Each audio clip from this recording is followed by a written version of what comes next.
Dear viewers, a very good afternoon. Welcome to our FB live session. And as you all know, October is celebrated as Breast Cancer Awareness Month.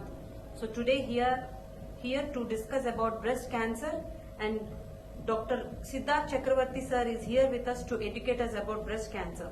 Sir is our endocrine and breast surgeon at Apollo Hospitals, Apollo Cancer Institutes, Hyderabad. Welcome to our session, sir. Welcome. So dear viewers, if at all you have any doubts related to breast cancer, or if you are having any concerns related to your breast, please leave them in the comment section. We will be taking them live and Dr. Siddharth will be answering them as well. So let's start our session, sir. So please educate us about this Breast Cancer Awareness Month. Yeah. So as you are all aware that breast cancer is the most common cancer in women, particularly in the urban India. So breast cancer every month, October is celebrated as the Breast Cancer Awareness Month. This is basically to create awareness about the breast cancer, about self-breast examination, so that we can diagnose this cancer early, and when you diagnose it early, we can cure it. So that's the reason why we celebrate October as the, we can't say it as celebrate, but we organize this October as a Breast Cancer Awareness Month. Thank you so much, sir. Sir, what is exactly breast cancer? Yeah. We all do understand that it is cancer in the breast, yeah, but please elaborate us a little bit more. Yeah. See, our body is very nicely and tightly controlled system. Every cell is under a strict control. When due to various reasons this control system goes off, the cell starts proliferating or growing all by itself. And when this cell starts growing and it becomes a lump or a tumor, and this lump or a tumor is called as a cancer. So, sir, is it common only in women? Yeah, breast cancer is common in women, but rarely, like 1 in 100, it can occur in men also. So, what are the symptoms of this breast cancer, sir, so that women can detect it early and come to a doctor? Yeah. The most common symptom of breast cancer is having a lump. Lump is a tumor or a growth in the breast, and these lumps are generally painless to start with, and so they don't have any pain. And this is a common complaint that the woman says, that they ask you how long you have this lump. I'm having it for an year and odd. Then why you didn't show it to anyone since? No, it was not really troubling me. It doesn't have any pain, so I was not bothered. I thought it will just go away. So this is the most common symptom. A painless lump in a breast must be evaluated. There are other symptoms, like you can have a lump in the axilla. This is also a presentation of the breast cancer. And there are other symptoms, like in the nipple. When you compare the nipples, the nipple may be pulled in. There's a recent pulling in of the nipple, or sometimes you can have scaling or redness around the nipple, or sometimes there's a spontaneous bloody nipple discharge.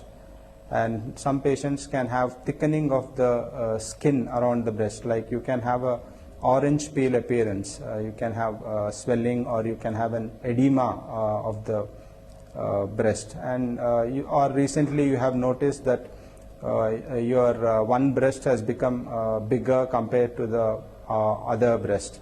So as to summarize, any new change in your breast that you have noticed, you must bring it to the notice of your doctor. Thank you so much, sir. As you were mentioning earlier, any lump in the axilla. What is axilla, sir?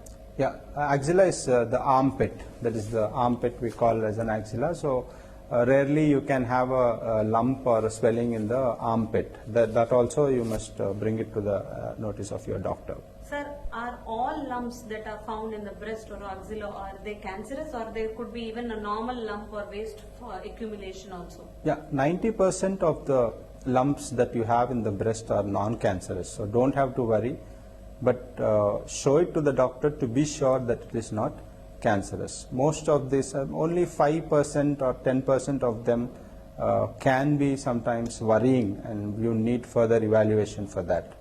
So if it is a non-cancerous lump, sir, so would you dissolve it with medicines, or is it removed through surgery?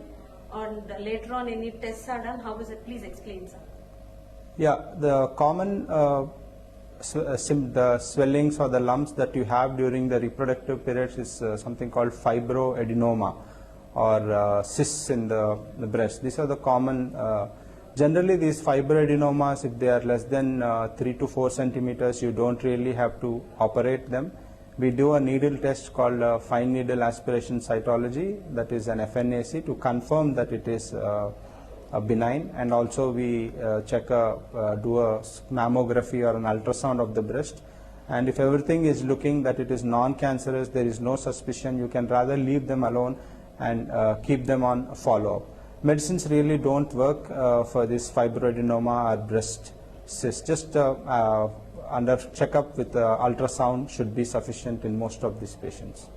So sir, if at all, how do you come to know that a lump or a swelling or whatever abnormalities is there, is it cancer? Yeah. So whenever you have, as I have said, a painless lump in the breast, you go to a doctor. So what are the tests that are commonly performed? Commonly when you go to a doctor, they will ask for a mammography. Mammography is nothing but a soft tissue X-ray of the breast, wherein your breast is compressed between two plates, and they take a X-ray image. Currently we have 3D mammography in our Apollo Jubilee Hills breast suit. That actually is an advanced technology where we take 1 millimeter cuts of your breast, and even a 2 millimeter suspicious lesion can be identified in this 3D mammography, and definitely it is less painful. And also apart from this mammography, we also do ultrasound scan of the breast, which will also help us, and it is complementary to the mammography. And then if there is still a suspicion in the breast, we do what is called a biopsy or a core needle biopsy. We take out a small sample of the tumor and send it for analysis, and this will be analyzed by our pathology doctors, and they'll make a decision whether it is benign, which is non-cancerous, or whether it is malignant, that is cancerous. So sir, is this cancerous hereditary, if at all in our ancestors somebody has it? So is it compulsory that the other generations also, women in the generations will be having it? Yeah, there is something called hereditary breast cancer, where if a woman's first degree or second degree relatives have breast cancer, yes, you are at a slightly higher risk compared to the general population. There are some other called genetic risk factors also. Genetic risk factor is there is a mutation in your gene, and the most common mutation is BRCA1 or BRCA2 mutations. When you have these mutations, the lifetime risk of the woman developing a breast cancer with this mutation is around 70 to 90%, and they can also have other cancers like ovarian cancers and some other cancers which are common in this women. But these hereditary or genetic risk factors are only seen in 5 to 7% of breast cancers. Majority of them, we also don't know the exact reason why you particularly got the breast cancer. So sir, there is a fact or a good reason behind lactation and prevention of breast cancer. Is that true? Correct, yeah. So looking at the risk factors, I mean, what can cause your breast cancer? So if you lactate, when you lactate for a long time, your hormone levels come down. So having children and lactation, these are all protective factors for breast cancer. So breastfeeding for a longer time, like repeatedly in the coming years, whenever the mother gives birth, so that is a good cause, and it will reduce the chance of breast cancer, is what you mean? True, yeah. At least lactate for 1 year is advisable. I mean, that's definitely a protective factor for prevention of this breast cancer. Sir, as you are saying about the symptoms of all these redness, puffiness, and all these things, what could be the reason behind a woman getting breast cancer? So what are the causes? Yeah.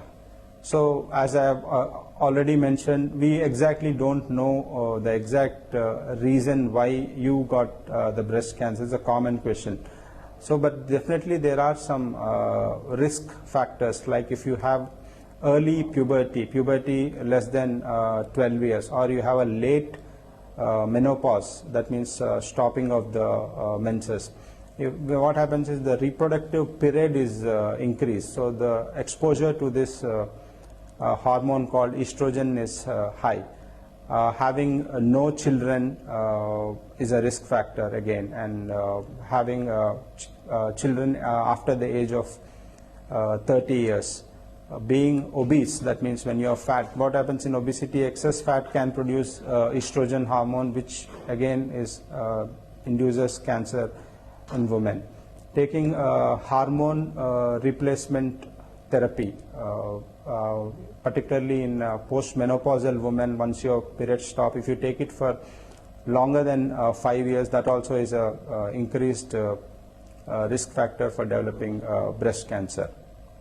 So by and large, these are the common risk factors, like smoking and alcohol also is one risk factor, and doing no physical activity again is one more risk factor for breast cancer. So sir, you meant to say that sedentary lifestyle also could lead to breast cancer? Correct. Sedentary lifestyle is not. So even diet plays a majority of the role, or is it just the lifestyle, like exercising regularly or being lazy, or what could be the reason? Yeah, I mean nowadays, as we have said earlier, breast cancer is the commonest cancer in urban India. That is, in the cities it has become very common. Probably it is because of low activity, low physical activity, eating this junk food, fast foods, and all the women now are getting married late. So these are all some things which we can't really control. What we can control is diet. Have a healthy diet with a mixture of proteins, fruits, vegetables, and roughage, and try to avoid red meat if possible. And if you take alcohol also, please stop alcohol. At least one drink thrice a week is okay. Thank you so much, sir. And once cancer is diagnosed, so I think there are some stages in this breast cancer. So please explain us these stages and what is the cure rate in these stages if it is found. Yeah. So once we confirm that you have a breast cancer, like it is a breast cancer is a broad term. So before we actually say that it's a breast cancer, we do certain types. There are 4 types of breast cancer. So on the biopsy tissue that we have done, we do certain markers called estrogen markers, estrogen receptors, progesterone receptors, Herceptin receptors, and the pathology doctor also sees whether this tumor is it a fastly or a rapidly growing tumor, or whether it is a slow growing tumor. And also we do a staging of the breast cancer. Certain patients we may have to do a PET CT of the whole body, and certain patients we may have to do just a CT thorax abdomen. And we stage the disease. So based on your stage and the type of your breast cancer, like if it's estrogen receptor rich, we call it as luminal A, and there are other types like luminal B, which your doctor will discuss with you. And then we will stage the disease, whether it is an early stage 1. In stage 1, the tumor is only confined to your breast, it is less than 2 centimeters. In stage 2, it can go to the armpit. In stage 3, it's actually a little bigger than stage 2. In stage 4, we call it as metastatic, where your tumor has spread to other parts of your body, like your bones, your lungs, or it can spread to the brain. And after we stage the disease, we'll make a individual plan for each patient. So it's not like for all patients you need one particular treatment, but every patient's treatment, after we discuss in a multidisciplinary tumor board consisting of surgeons, medical oncologists, radiation oncologists, we make a team decision and individualize the treatment for every patient. Thank you so much, sir. And are there any types in breast cancer, sir, or is it just one single? Yeah, because there are many people say that I have different types of this thing and all. Yeah, there are like some breast cancers called luminal A, which are estrogen and progesterone receptor rich cancer, and that is the most common, and they are relatively good cancers to have. I mean, most of them, like 50% of the cancers are ER/PR positive cancers, and they do well. There are some cancers which have Herceptin. That's another receptor which we check for. They are little aggressive, but you definitely have a treatment where you can give a particular drug for that cancer. And there are some in which all these receptors are absent, like estrogen, progesterone, and Herceptin are not there. They are called triple negative breast cancers. They are little aggressive, but they constitute only around 10 to 15% of those patients, and we need to treat them little aggressively, and these patients may not really do well compared to the other patients. So sir, when it comes to breast cancer treatment, many women are scared because their breast will be removed. Yeah. So is that true for all the cases, if the breast is removed, so is it a good sign so that cancer doesn't spread, or please elaborate a bit on that? Yeah. So this breast cancer diagnosis itself is quite traumatizing to the patient, and the woman starts thinking, am I going to live for how many days, how many months and years? Is this the end of my life? I mean, so many confusions and lot of agony they go through. So that's one. And and also the marker identity. Some women feel that no, you can't remove my entire breast, and these are all the fears that women have. In some patients, you don't really have to remove the entire breast. When the tumor is small and it has not spread, we can only remove that particular tumor with a margin around it, with some 1 centimeter normal tissue around it, and we may have to make a small incision in the underarm to take out some lymph nodes. That is called a breast conserving surgery. When you do a breast conserving surgery, that means you preserve most of the breast tissue and take out only that lump. You must always complement it with a radiation. Radiation is to some microscopic cells may be there in some other areas which we are not sure, so those cells we radiate, and this is an equally good option compared to mastectomy in selected patients. But some patients who are advanced and entire breast is involved, then in that case we may have to go for a mastectomy. Even if we remove the entire breast, there's an option of undergoing reconstruction at the same sitting, wherein some muscle masses are displaced and placed, and you give a contour to the breast. And even otherwise, you have some artificial prostheses which can be kept in the bra, and so that the identity is maintained. So sir, thank you so much sir for that. And sir, as you were mentioning about the radiation and all, so please elaborate us about this radiation chemotherapy a little bit more. So when it comes to the treatment of the breast cancer, as I have said, every patient's treatment has to be individualized based on the type of the breast cancer, how aggressive it is, based on the individual patient factors, whether she is healthy or whether she is sick. And then we have to assess based on the stage of the cancer. So we take all this into consideration and discuss in the tumor board and make an individual treatment for this patient. There are several treatment options, like one is surgery, the other is chemotherapy, then there is a radiation treatment, then there is a hormonal treatment, and there is a monoclonal antibody treatment. So by and large, these are the 5 treatments. Surgery I have already described. Coming to the chemotherapy, if there is a nodal involvement, if the lymph nodes are involved, most of the times you will need chemotherapy. And if the tumor is more than 1 centimeter, and if it is a triple negative cancer or aggressive, fastly growing cancer, you will need chemotherapy. Radiation, as I have said, when you are undergoing a conserving surgery, you definitely need radiation.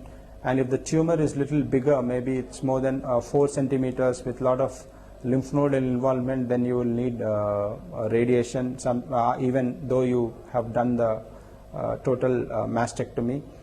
And the other treatment is hormonal treatment. If you have estrogen and progesterone receptors positive, we give some tablets called tamoxifen and letrozole, which you may have to continue for 5 to 10 years. And there are some other drugs called Herceptin, which you have to take it for at least an year.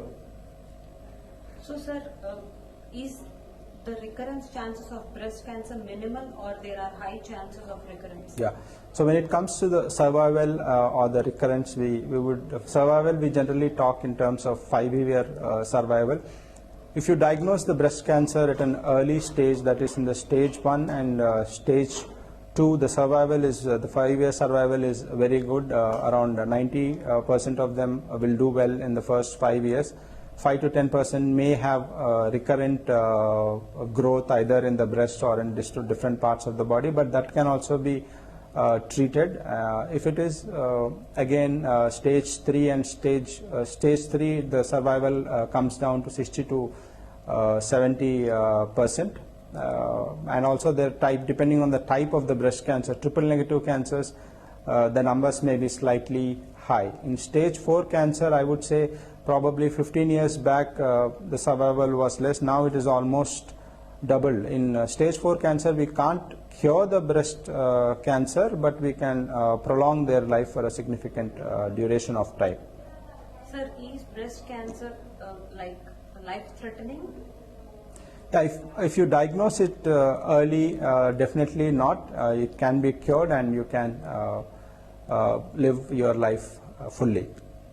So sir, as you are mentioning about all this, I think I missed a segment to ask in the beginning itself. At what age groups is this breast cancer nowadays more commonly seen? Earlier I do understand that it was seen only in women who have crossed 40, 50 years. But nowadays the incidences and all, we can see that there is a new rise even in the middle age group. Please explain us a bit about that, sir. Yeah, even in India, the breast cancer is commonly seen after 50 years, I would say. But compared to the West, we are seeing a decade earlier. As you are seeing in urban India, the breast cancer is seen even after 40 years, 40, 42, 43 also it is becoming common. Yeah, it is rare to occur before 40, but it is seen in several women, particularly in 30 years, 35, 37, and those patients you have to be careful because they may be aggressive breast cancers, and we may have to do a genetic testing to see whether they are BRCA1 positive or not. So sir, what about the vaccinations for breast cancer? Is there any vaccination for it? Unfortunately, there is no vaccination for breast cancer. Eat healthy, do exercise, and go for a mammography at least once in 40 to 50 years, and after 50, preferably every once in 2 years, you must get a mammography if you are living in the city. So please explain us about breast self-examination, sir, which is the basic first term testing. Breast self-examination is an important component. That means you have to be aware of your own body. So when you should do this, when you should examine your own breast, that has to be done after when your periods stop, 5 to 10 days after your periods have stopped. Then your breast becomes little supple. Before periods, your breasts are little tense and they are tender, so you can't really examine it.